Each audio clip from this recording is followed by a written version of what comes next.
Hi, everyone. Welcome to our virtual roundtable of October. This VRT, it's how to mitigate payments, fraud, and compliance risk. My name is Ana Karina Gonzalez, and on behalf of everyone on the CrossTech Payments team, it's a pleasure to welcome you to this virtual session. Today, leading the conversation about how to mitigate payments, fraud, and compliance risk, our COO, Priscilla de Oliveira. Priscilla, welcome. The floor is yours. Thank you, Anna. It's a pleasure to be here. And every day, I think, that we're doing this ERT called Road to CrossTech World, I feel more pleased and honored to be able to connect with different parts of the industry. We have had compliance experts as a consultant. We have compliance experts as big remittance companies. And this month, I wanted to do something a little bit more special. We wanted to be in front of new startups who are coming into the fintech, cross-border payments, and cross-tech world. And it is my pleasure to welcome here with us Maria Espinosa from FelixPago. And the reason why I chose you, Maria, to be part of this is because we have a new following of audience as part of CrossTech. And this new following is not only the traditional remittance companies anymore.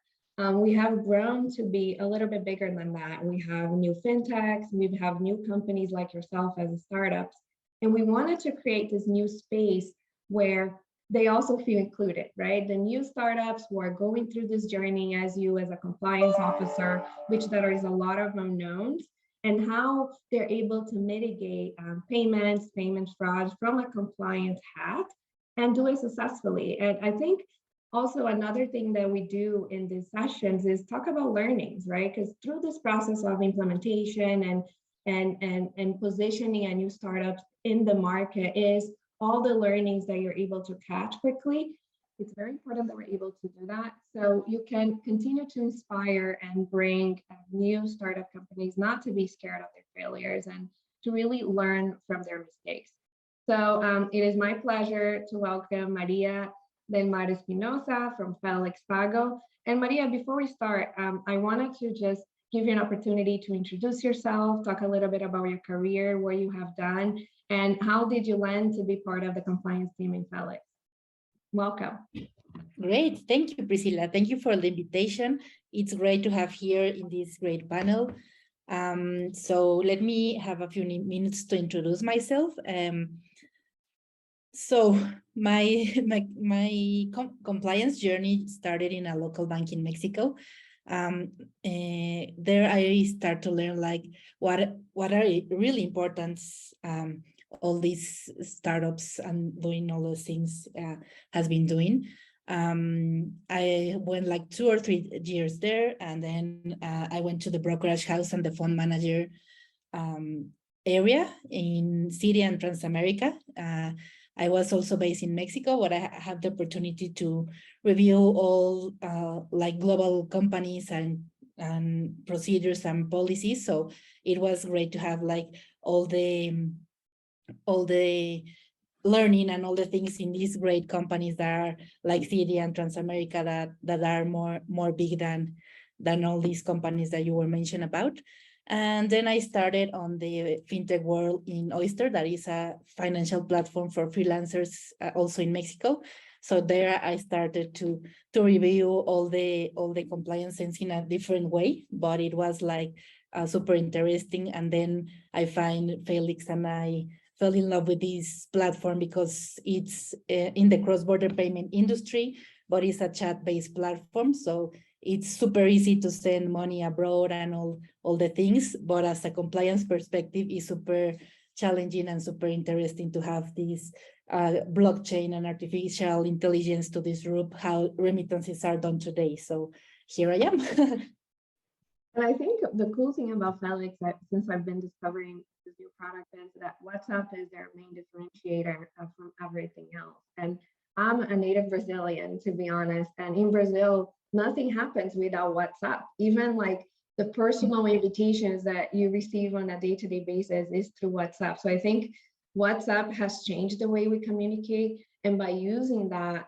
to be the main function of your tool, to me is transformational, and it's a wonderful competitive advantage. So now let's get into business. Let's talk a little bit about compliance. I wanted to go through a little bit about your experience in payment fraud and what does that entail? What does that consist of? What other startup companies similar to Felix that are putting their feet in the ground in the industry should be thinking about as they enter the journey of payments and payment fraud? Right. Yeah, so I think the payment fraud situation, to simply put, is described that an illegal transaction diverts money and creates false unauthorized payments. So all these small companies always start like, well, hey, let's do this platform to have these payments or other things that are really good, but you need to find it like in each step of the way, where is the risk and where the fraudster will be doing. So it's a significant challenge in payment fraud to understanding the difference between like a good and bad transactions, because we always focus like to have a great experience and to have like all the good transactions, which is great, but it's also like the other part to have like the bad transactions, deciding how to calibrate all the automated fraud detections, all the solutions that we need in order to do that, if there's a budget or not, or all that decisions that are making regarding like the bad transactions, if I say. So some deviations from a typical customer profile should be like simply to spot like shipping address is too far from an IP address, or the information mismatches, or like all the simple like things. But the reality is that the fraudsters are becoming more sophisticated, are increasing cautions. They're like always testing the new technologies and the new startups and how to get in the way. So I think that all these companies and all the startups are beginning just as Felix, must be vigilant and conduct all the due diligence for checking these discrepancies and to look in more in the way, not just like in a good sense of for the customer. And then on the other hand, I wanted to welcome Liz Botina. She's a group compliance officer for Transak. And the reason why I invited Liz for this chat was also to give a different perspective, right? And she has experience in crypto.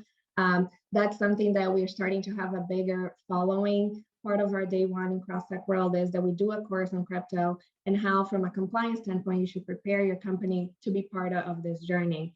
So welcome, Liz, to be part of this discussion. And I wanted to give you a few minutes to introduce yourself, your career in compliance, and then piggyback on Maria's answer on what does payment fraud entail for crypto and how does that consist of? Because the idea for this panel is to have these differences into how a crypto company sees things versus a startup company who is entering the cross-border space. Welcome, Liz. I'm glad you're here. Thank you very much, Priscilla, thanks for having me. Sorry about the technical troubles, but finally in. So I've been in the financial services for the last 20 years, starting from a regular teller at a bank all the way up to I've built one of the largest crypto companies. So Uphold, I was the one who built it pretty much from scratch until about a year and a half ago.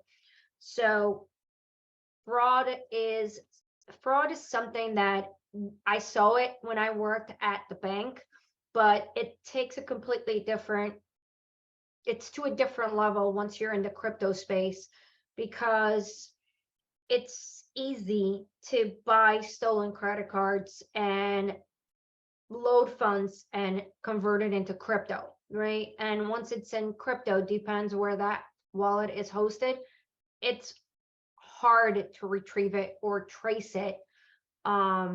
So yeah, it's if the company doesn't have the right tools and the right mitigating factors in place, fraud is something that can bankrupt a startup easily. Thank you, Liz, for your perspective. I appreciate it. Now let's talk about how do you identify payment fraud. I know, Maria, on your side from Felix, you do accept credit card, debit card, and bank transfers through FelixPago, as I saw it on your website. So since you have different payment methods outside of credit card and also, debit, there is a lot of fraud that can happen through these different kind of transactions. So what are the red alerts that you think startup companies should be on the lookout for? And how do you build a consistent compliance program from the beginning so you can catch that easy? I would love to hear your experience on that. And then I'll piggyback to you, Liz, from a crypto standpoint. Great. So I think it's important to start like to identify the types of payment fraud, because as you mentioned, the type of card that we use, card, debit, it's in our site and in a WhatsApp chat, it may be used like a perfect flow and everything. So it's important to mention that there are different kinds of fraud. The most frequent one is like the friendly fraud, that is everything going so well and the flow is getting perfect. But it happens when a customer makes like a purchase or discharge, in this case for a credit card, maybe it's in their own, and then contacts the credit card issuer and initiates a chargeback. So I think that's the main worries, and the main that is financially worries about a startup company, because chargebacks has a lot of like hidden charge, no? So I think that's important to mention that frauds can be like super suspicious from the beginning, but it can be also like having a perfect flow.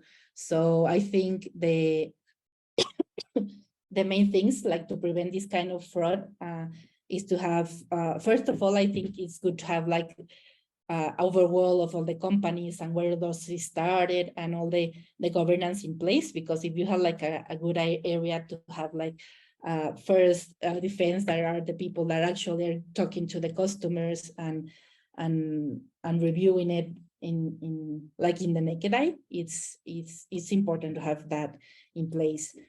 Also, don't be afraid to use the technology to detect fraud. It's important like to optimize all this use. Leverage technology will order to implement like monitoring in the sense of like compliance and fraud, but it's also important to identify the customer that is behind, no? So we need to have like a correct due diligence on the customers that actually is the one that are behind the WhatsApp message, because sometimes it's difficult not to be like face to face with the customer. So you need to implement like real like technologies to detect that the person is actually is there, no? Or you need to have like some liveness testing, or there are like some ways to detect that, but it's important to have like to identify the customers. In our case, that the beneficiary is also like a person that has an account in Mexico, for example, since we do like all the flow between the USA and Mexico. Also, I think it's important to understand like the nature and the purpose of the customer relationship. It's also always not like super easy to detect this, but it's also like to develop customer risk profiles, no? So what is the relationship? If it's like in our case is I think more easy, because it's like normally it's their families that are sent to that. So we need to detect like all the risk profiles. So, and I believe it's called a KYC strategy, right? Know your customer from a compliance standpoint. Exactly. So I think that's very important to set up from the beginning. Now I'll tag on to you, Liz. I believe for Transak in crypto, now they accept credit, debit, ACH, Google, and Apple Pay. So do you want to talk about the differences between the measures you take from a crypto company perspective versus a startup only remittances? Is there any differences that we should highlight to our crypto followers? Not a whole lot. Onboarding is critical. Like Mar said, onboarding is the critical aspect, because we don't know who's on the other side. So credit card, debit card are very different than an ACH, because again, you want to do as much of that legwork up front, from identifying the device that the customer is logging in from, to identifying the user, to having an ID, a social security number to be checked, and then an ID with the liveness check, because then you can kind of match it all and get one the risk scoring or risk profiling of the user is our first line of defense and only line of defense with a credit card. When a user does a credit card transaction, they have 180 days to call that bank and say, I didn't do it. And depending on how the credit card processor or the merchant sends it, there's really not a whole lot we can do depending on what code. They said it wasn't them. There is a fee that we get charged every time we get a chargeback. You can dispute it, but most of the time you don't win. So then you would have to go through litigation, which ends up costing way more. Each one of them is about $250. So if you're looking at a $500 transaction and you're already paid a fee for the chargeback, and now you're going to pay $250 to go and fight it, there's no point because of everything that goes into it.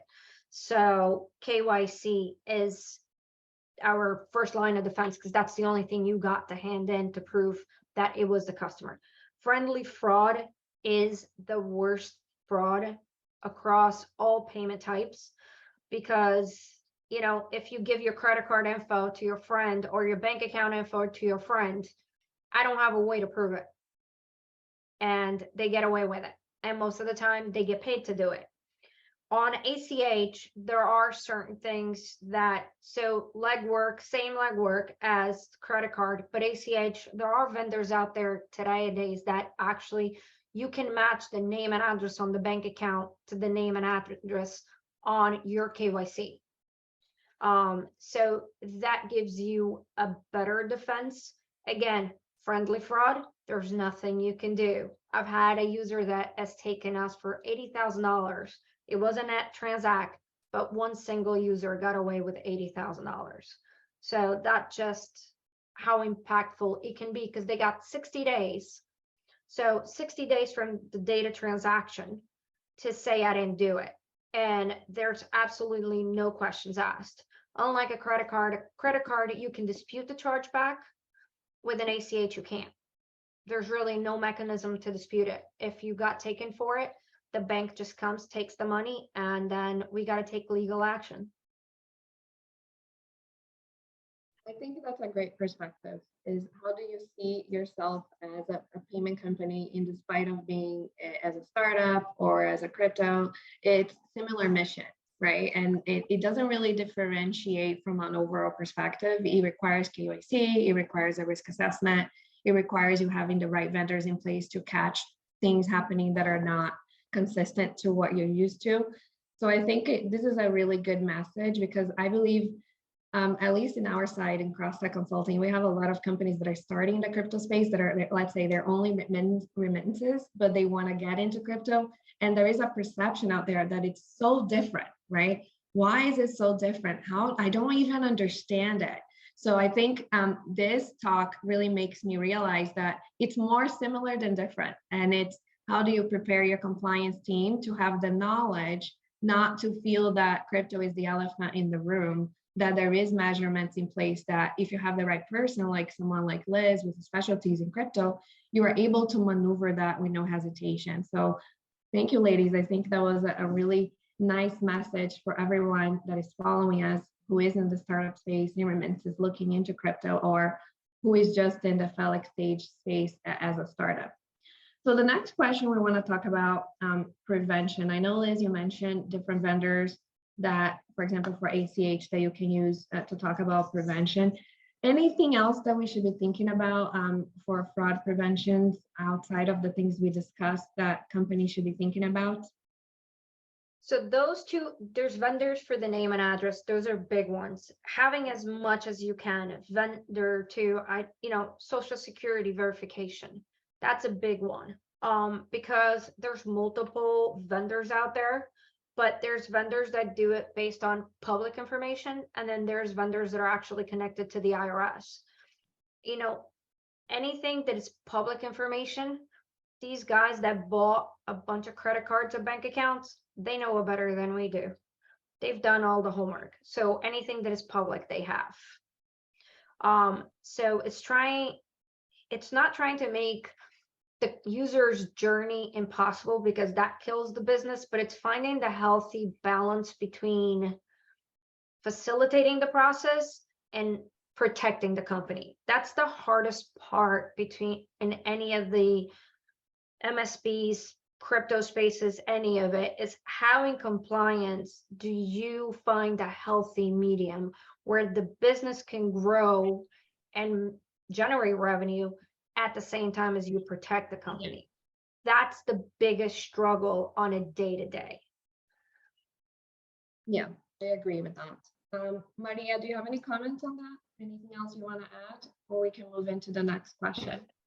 Yeah, I think I agree with Liz. This is like the super important and the first additional. I just like to add, like, it's also super important in a startup to continue to build like an aware culture across your organization, like to establish proactive communication with the employees, to be like a part of this fraud detection and this fight and these wars that are aware companies and is not exclusive to compliance officers or the compliance department. It's like everyone should be involved, and why it's important to be a part of this fraud organization also. I think it's important to have this communication. Now let's talk about when it does happen, right? So because you could have a company that has all the KYCs, all the right vendors to match name, and still there is loopholes in the system that things can still happen.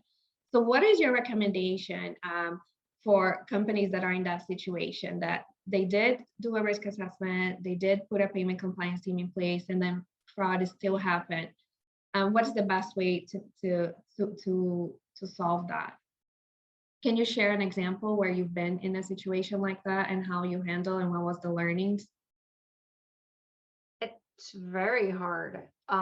It happens. Like I said, we had one user that was able to get away with $80,000. So that became a training example for everybody. He had a US bank account. He was not a US citizen.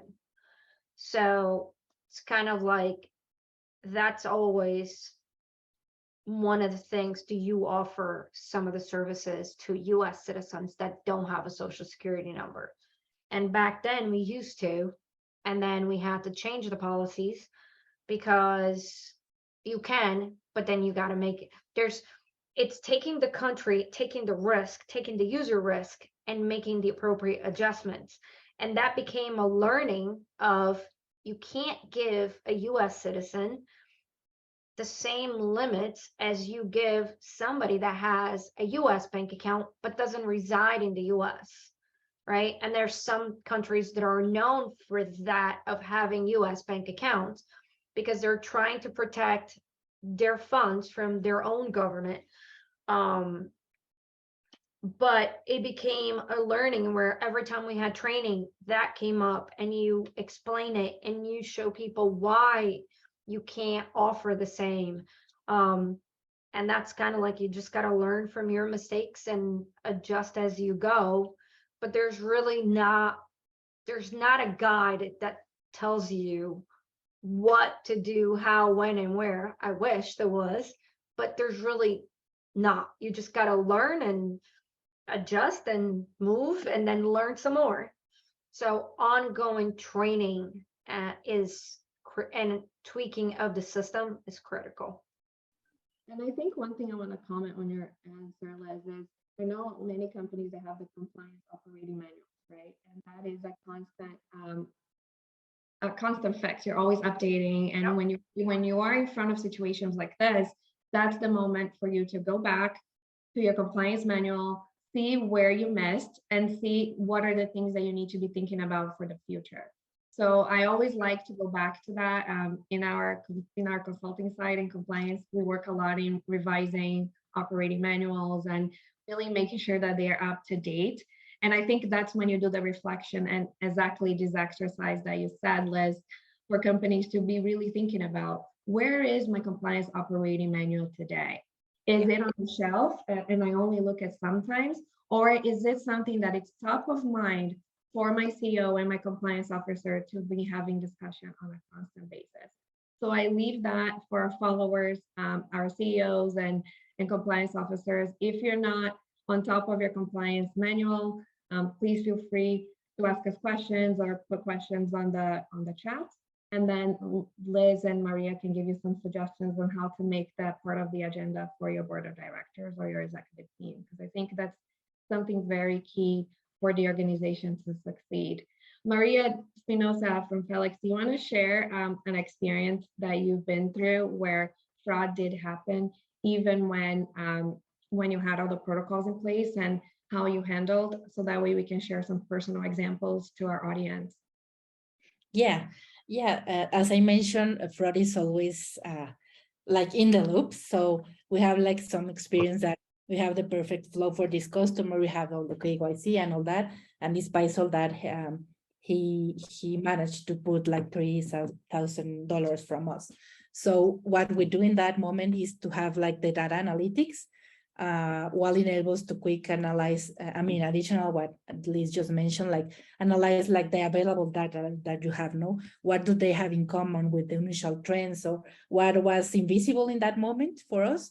So we detect like patterns, so more visible. So I think that data analytics is so powerful in this process because it combines like all the tools that we have, all the advantage, and with the knowledge of the team, what happened with the, not only like in the compliance, but in the operational side, that this is like normal, can be used in all areas of fraud. It's always like prevention, detection, like all the investigation, and of course the remediation. So with this kind of you can set some additional rules or something like that, so that we can detect these patterns in the future, so that they automatically be detected and to act for more, or to hold the operation, to continue this according across the organization. So I think that's important to have like a risk-based approach, not only on the place, but it's always like a continued program, and not only like, okay, we have implemented everything, so we are good to go. So it's a continuous working on all the process and the new implementations and all that. Is always good to have like a good loop of what will be the risk in the future. I was describing and finding all these risks that might help or prevent in the future. So you already have like the experience, and you have like the chargebacks fees and all that it's like bad for a company, of course, but you have a lot of learnings there in the data and all the analysis and evaluation that you will do for the futures in the risk profile. So you can implement like more effective risk controls in the future. And I have to say here, and I'm very proud of this, because FelixPago is a startup, right? You guys are building every day, and they have an assigned compliance officer. I've seen in many companies throughout my career that the compliance officer sometimes of a startup is the mother or the wife or the son, or someone who has a direct involvement with the owner and the founder of the company. So I believe that's something that we should talk about as well, is placing the compliance officer that doesn't have a direct relationship with the founder and the owner of the company is something very key, to ensure that there is no bias when you're setting up a compliance program. So I wanted to hit that nail because I've seen it a lot, and it's something that nobody really talks about. But I think this is an important discussion, and I see you guys shaking your head. So you've probably seen this in different companies, but it's very nice to see, Maria, somebody like you representing Felix, who is a startup and who doesn't really have that direct relationship, that you come with a background, you come with a baggage, and you're really not biased in preparing that program. So kudos to that. I think that's a really great thing. Any comments on that, guys? Or should we move on to the next question? Having a CCO that is family related to the founders, it's as bad as having an HR that is related to the founders. Our jobs, both CCOs, HRs, CFOs, is to protect the company. So and there's got to be, like I mentioned before, that healthy relationship between business and a CCO or an HR or CFO, right? You need to make money, but the safe way. Yeah. When you don't have that safeness, or that can't cross that line, then that's when you set up for failure, because it's the founders or the owners are going to want to make money, right? And they are open to taking risks because they want to make that money. The higher the risk, the more revenue. It's you need people that come in and say, okay, you can't do that. And a lot of times it's not you can't do that. It's hey, you can't do that way, but maybe if you do it this way, we could get it to work Yeah. just slightly different, but have that line of the distinction between the business, a CCO, a head of HR, a CFO, a CTO. They're there for a reason. Yeah, I agree with you, Liz. And on our last webinar, I don't know if you guys followed us, our VRT or program, we had a question exactly that it said, how about if the compliance officer is below the head of development, business development, and he doesn't have a direct line to the CEO? So that's why I also rephrased here today, because we've been getting these questions not only through our consulting business, but also through our VAT series in compliance. So it's very important what Liz said. It's very important the approach that Maria is doing with Felix is build it right from the beginning. So that way you have the results that you're looking for. And yes, if there is something that doesn't look right from a compliance standpoint, organizational chart where you're reporting to, be vocal about it and make sure that you have the right seat on the table. So I think that's a good advice for all the compliance officers out there, and also for startups, right? Because I know, Maria, when you're a startup, budget is tight, you're getting funds, and you're really measuring the cash burn rate at a daily basis. So that's something that everyone should be thinking about. Okay. The next question is training. You know, CrossTech, we love training, and part of our conferences, we do one day dedicated only for training. And most of our training for day one is for our compliance community. So this year we're going to have AML, advanced AML, we're going to have a crypto session, and we're also going to have risk assessment sessions where we can discuss how to prepare your company, bring live examples, write templates, write formats, so that way companies like yourselves and different levels of the organization can prepare themselves correctly. So let's talk a little bit about from you guys' perspective, Maria, you can start on this one. What kind of training do you recommend for officers to prepare for payment fraud, which is the topic of today? Is there any relevant training that you have taken outside of the ones that you will take in CrossTech that you believe it's relevant? And how did that help you impact your results within your role? Right. I think that to mention like a specific company, it will be like tough to draw. I mean, there are like specialists like talk broadly, just topics and things that you have used. Yeah, exactly. So my recommendation is to find like really certified professionals that have like a company, or that have like some specific, like they have really great background doing compliance, not only like teaching or having like the like the perspective in not complying, right? So I think that's the first step, like to look or to book even local or global companies that they have like these certifications, and they're according to the regulations in a more global way, no? So you can start with that, like to have like a more general sense of what is fraud and what is like in the general typologies that they mention, and then to be specialized like in the product that you have and in the country that you are, because it's super different to be like, for example, in the US that have really specific regulation by state, than to be in Mexico that is more like in a country sense. So I think it's important to be like in the specifics, but to start is great to be like in a general sense.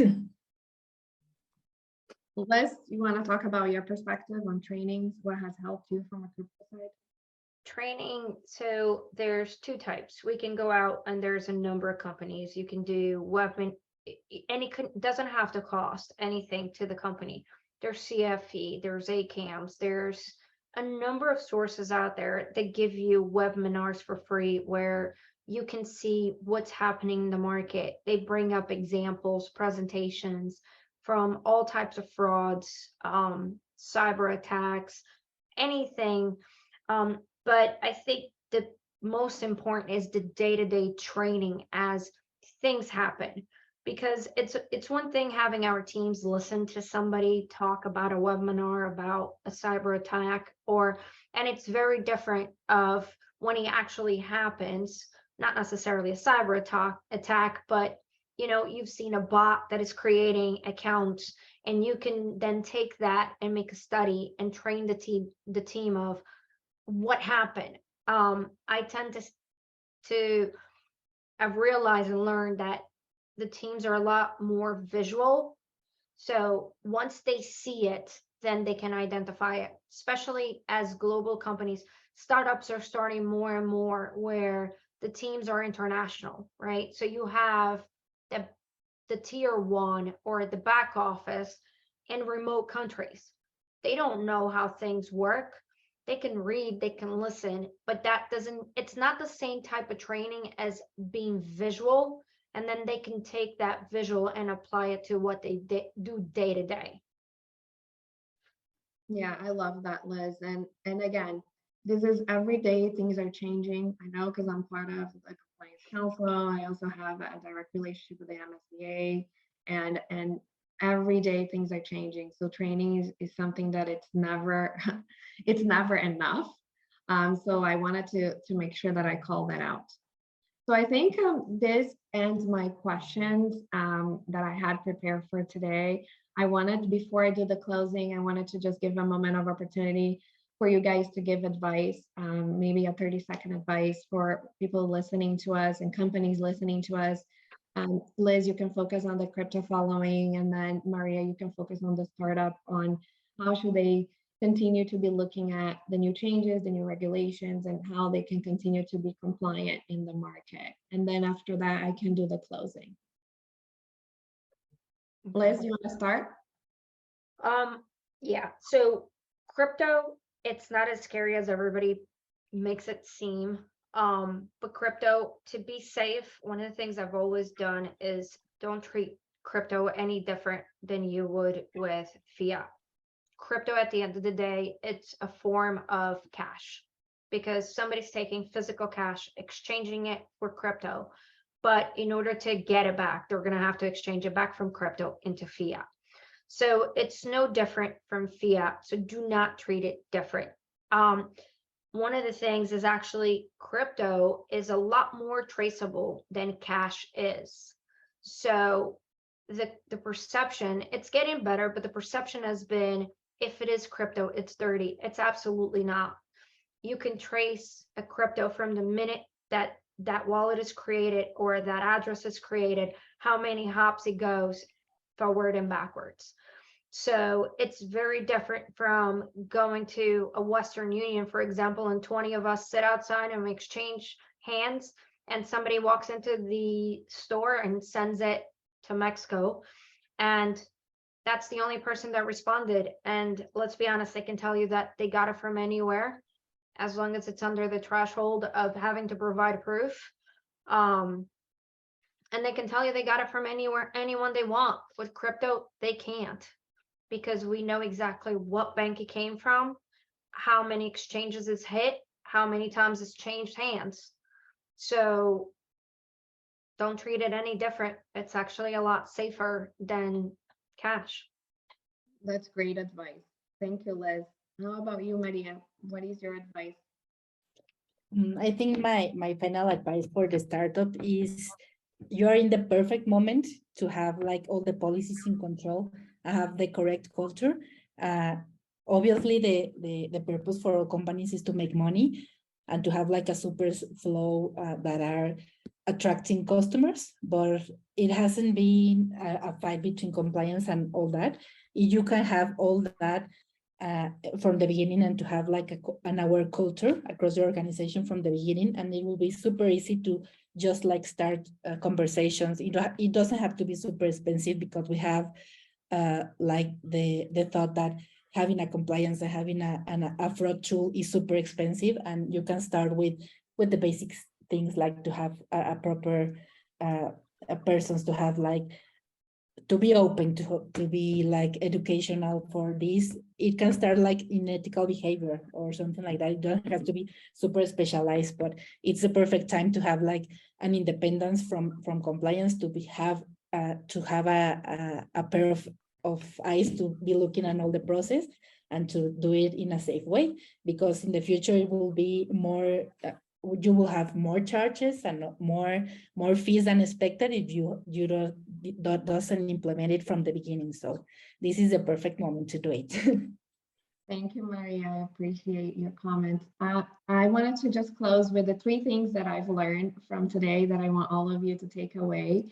I think number 1 is start right. So it doesn't matter if you are a startup or if you are a crypto company as a mid-sized company, starting right makes a big difference. Number 2 is always be prepared for payment fraud, because it will happen and you need to know what to do and the things that you need to fulfill in your operations manual to make the changes necessary at that moment.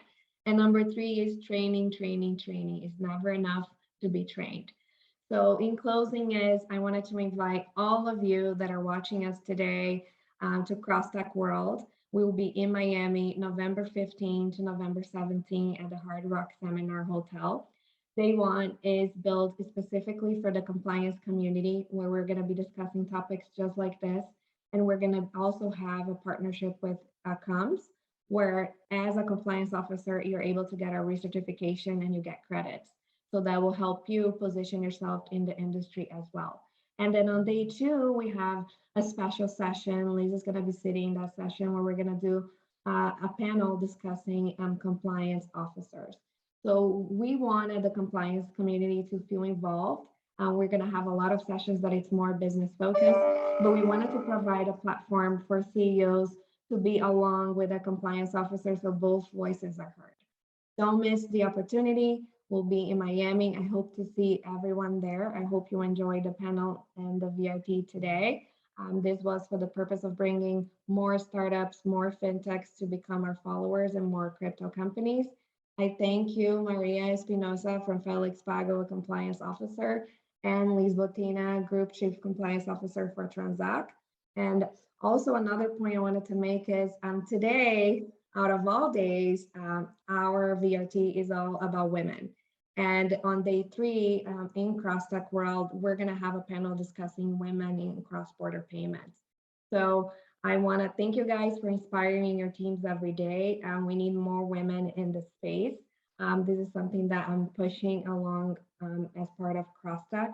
And we want to give platforms like this for women like you guys to share your perspective, to share your experiences, and help other women have a voice. So we thank you again. We thank all the participants, and we hope to see you in CrossTech World, November 15 to November 17 at the Seminole Hard Rock Hotel. I'll see you soon. Thank you. See you soon. Thank you. Thank you.